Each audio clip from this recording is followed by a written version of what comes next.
Well, today marked 1 year since Hamas militants carried out what's considered the deadliest attack in Israel's history. President Joe Biden and First Lady Dr. Jill Biden were joined by Rabbi Aaron Alexander for a candle-lighting ceremony at the White House. Biden then talked with Israeli President Isaac Herzog to offer his condolences, but did not speak with Prime Minister Benjamin Netanyahu.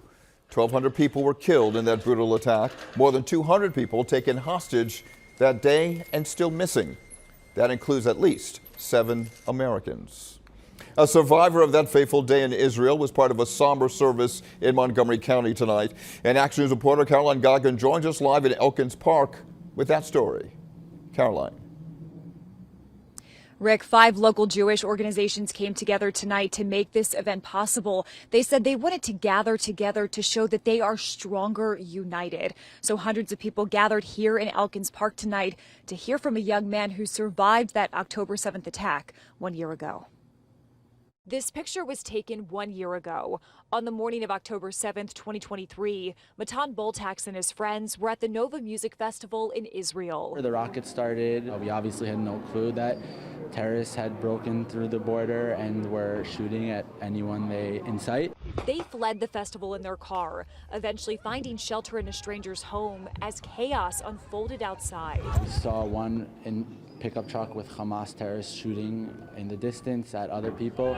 We saw bodies on the side of the road, lots of accidents across the border. Tonight, the 23-year-old shared his story with hundreds of people gathered at Keneseth Israel in Elkins Park, marking 1 year since the attack that sparked a violent war in the Middle East. Everybody really needs to use this day to take a look at what happened and to see the events for what they were. Hamas militants killed about 1,200 people that day and took another 250 hostage. The next day I went to reserve duty in the Army. I stayed there for about 2 months. Boltax, who was born in New York, moved to Israel with his family in 2009. He's now back in the U.S., sharing his story at colleges and congregations. It weighs on all of us 1 year later. In this picture with Boltax is Ner Shapira, who died during the October 7th attack.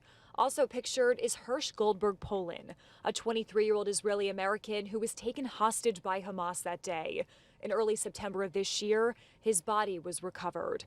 Boltax wants to ensure these young men and their stories are never forgotten. No one my age or at all deserves to go through what had happened to us.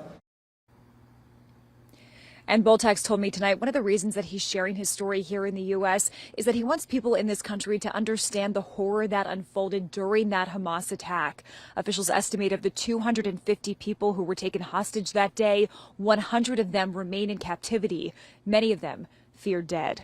We are live in Elkins Park tonight. I'm Caroline Goggin, Channel 6 Action News. Rick. All right, Caroline, thank you.